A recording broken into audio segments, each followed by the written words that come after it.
eu não sei o que eu faço aqui, porque as pessoas que estão aqui construíram a saúde do trabalhador no Brasil.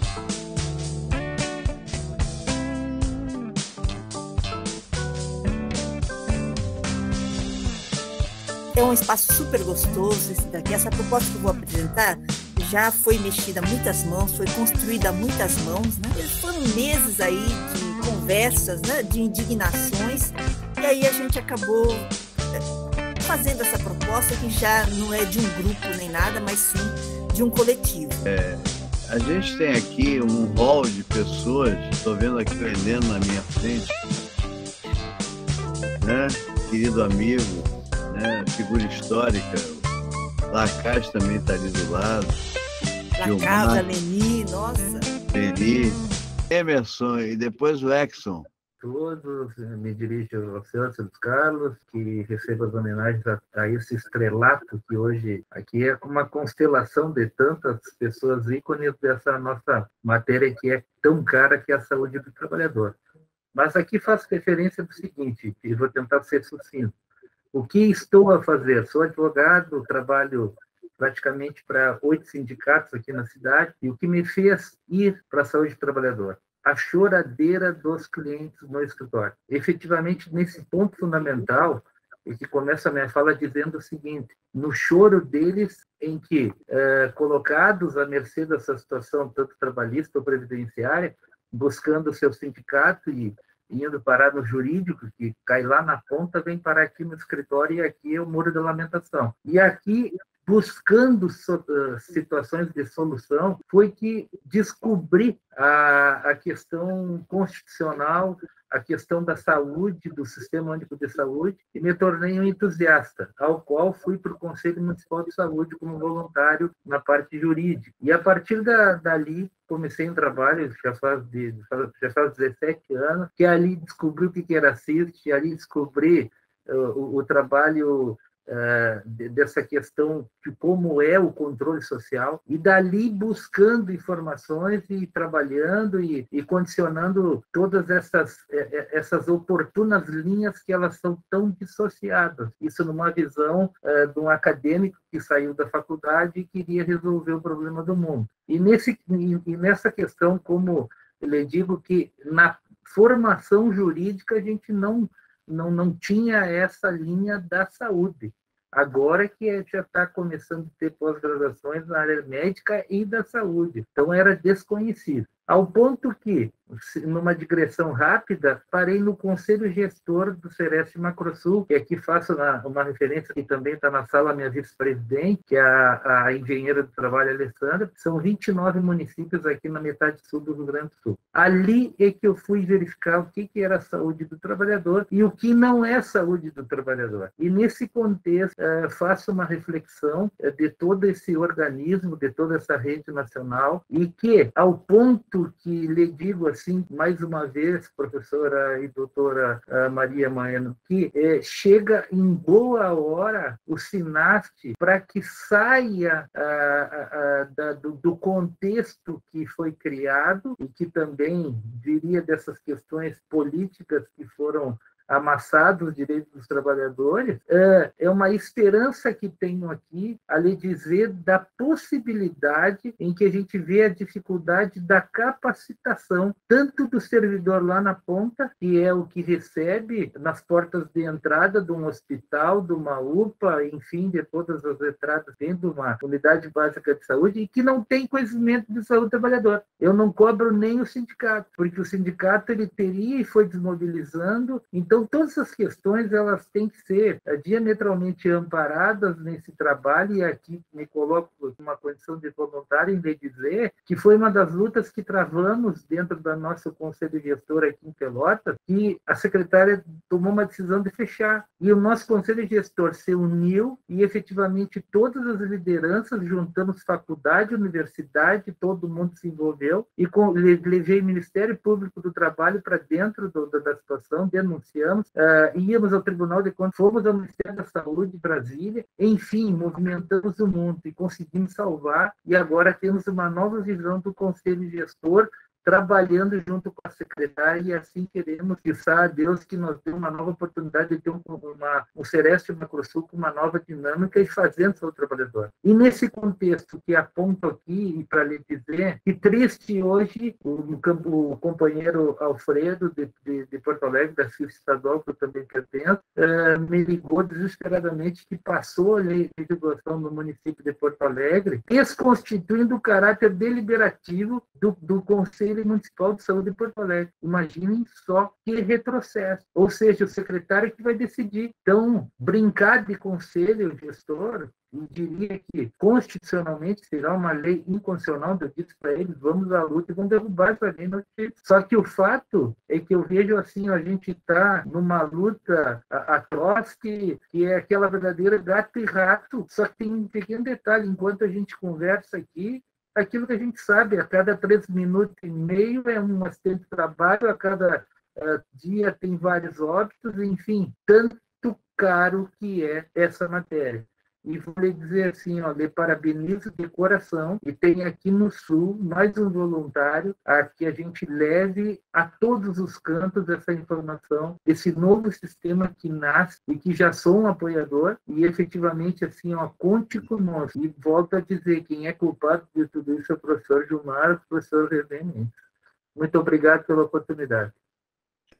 Muito obrigado pela tua participação aqui, pelo teu depoimento. Perfeito. Exxon, e aí? Boa noite, estão me ouvindo? Eu falei certo seu nome, Exxon? Pronunciou certo, sim. Exxon, apelido Xenon, aqui dentro da fábrica. Beleza, Xenon, vai lá. Então, senhores, primeiramente, queria agradecer pelo conteúdo, né? Foi algo maravilhoso.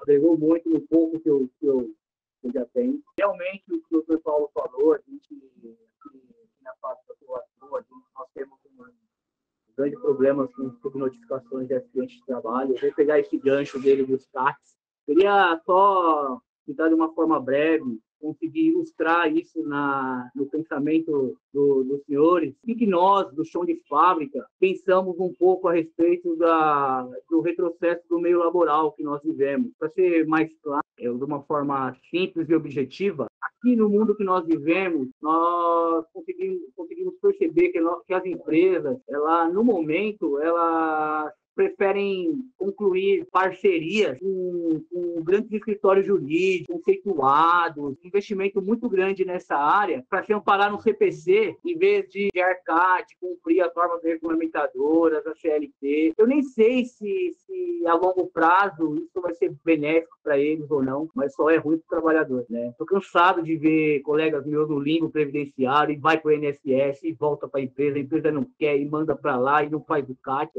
Você não sou afirmativo, eu não sou persuasivo. Se eu fosse persuasivo, eu ia falar assim para os senhores, quantos colegas a gente reúne para fazer vaquinha, para ajudar a estar nesse limbo? Assim, é de uma forma absurda, né? E a gente, assim, fala, tem um poder muito forte que as próprias empresas não sabem. Mas aqui essa empresa agora sabe, que aqui tem CIF. Essas subnotificações, isso é a única ferramenta que o trabalhador tem para a gente conseguir, para a gente tentar alguma coisa da doença, ser nossa sequela ocupacional ou acidente típico. Mas cada vez está aparecendo coisas novas, criam paradigmas para acidente típico. Nós sabemos todos esses reflexos que eles querem descaracterizarem por causa disso, e além disso, usurpar o direito previdenciário do trabalhador. Aqui nós somos imparciais, não somos unilaterais, tentamos gerenciar o conflito, mas quando não dá, nós vamos para outra esfera, né? Estou blindado por atitudes sindicais, pode vir, não tenho medo. Eu queria deixar esse breve relato, desabafo, entendam como os senhores quiserem, tá bom? Boa noite. Que é isso?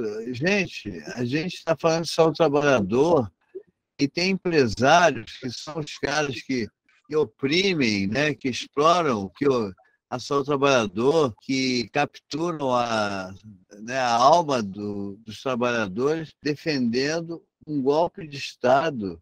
Então, Maria, você tem um desafio muito grande. É claro que pode contar com a gente, mas o seu desafio como mentora dessa proposta é muito grande, porque empresários defendendo o golpe de Estado, o que não é também novidade, né, Lacai? Permite. Eu acho que essa discussão que você está levantando traz para a gente uma preocupação de a gente pensar como deve ser, né, o futuro governo do PT. Porque me parece que uma tarefa fundamental é uma tarefa de reconstrução nacional, né? E isso remete a os limites que uma proposta de um possível governo de reconstrução nacional pode colocar para ideias avançadas como a própria SINAST. Porque a gente temos que convenhamos, né? Nós vamos ter que reconstituir esse país, porque essa camarilha que está aí destruiu o país, né? Destruiu as políticas públicas. Então, nós temos que pensar nesse caráter desse novo governo, que a gente vai ter que lutar para que ele tome posse, inclusive, né?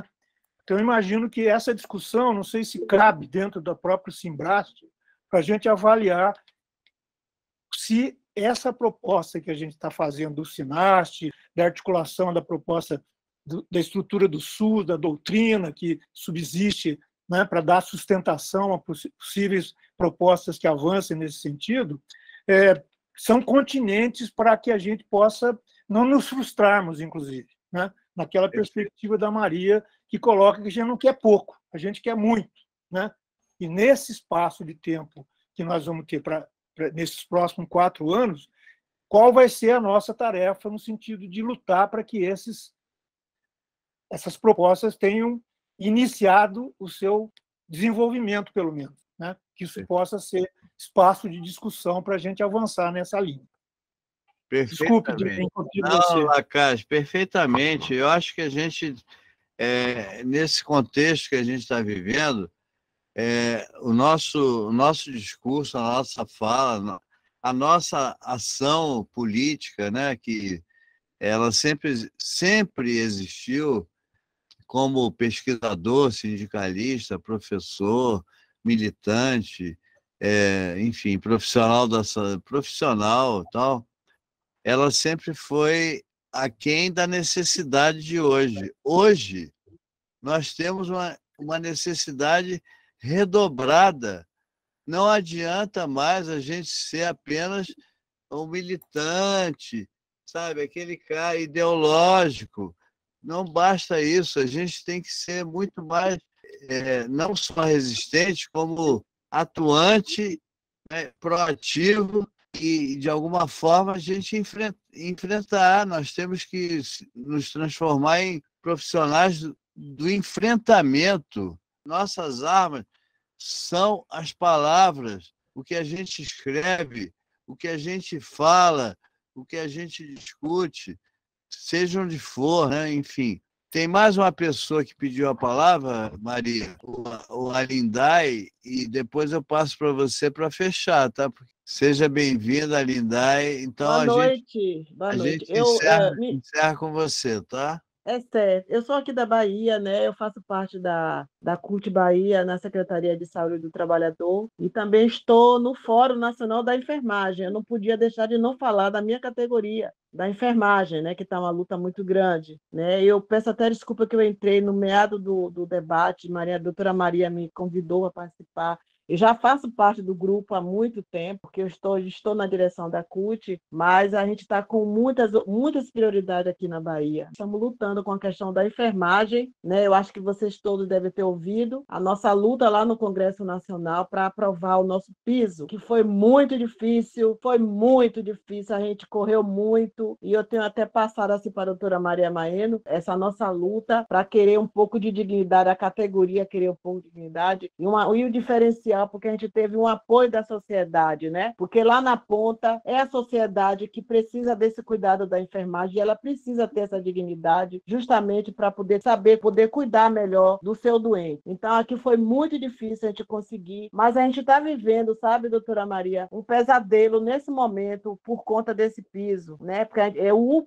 mínimo do piso que a gente conseguiu. A gente está vivendo pesadelos terríveis que a gente sabe que vai começar a agravar a saúde das trabalhadoras, trabalhadoras, que é, na sua maioria, mulheres. E agora mesmo, eu estou sabendo lá no meu local de trabalho, eu também sou técnica de enfermagem, viu, gente? E eu já estou tendo denúncia que os trabalhadores e as trabalhadoras da enfermagem, para poder continuar trabalhando, eles estão atrelando o piso, né, a carga horária, quer dizer, aumentar o subdimensionamento desses trabalhadores sem condições nenhuma de trabalho, eles estão aumentando a carga horária e dando opção, se não quiser, vai ser demitido. Tá esse pesadelo da gente, e a gente sabe como é que termina isso com relação à saúde dessas trabalhadoras, que a carga horária já é pesada. E a gente lida com vidas, né? Imagine essas ameaças, né?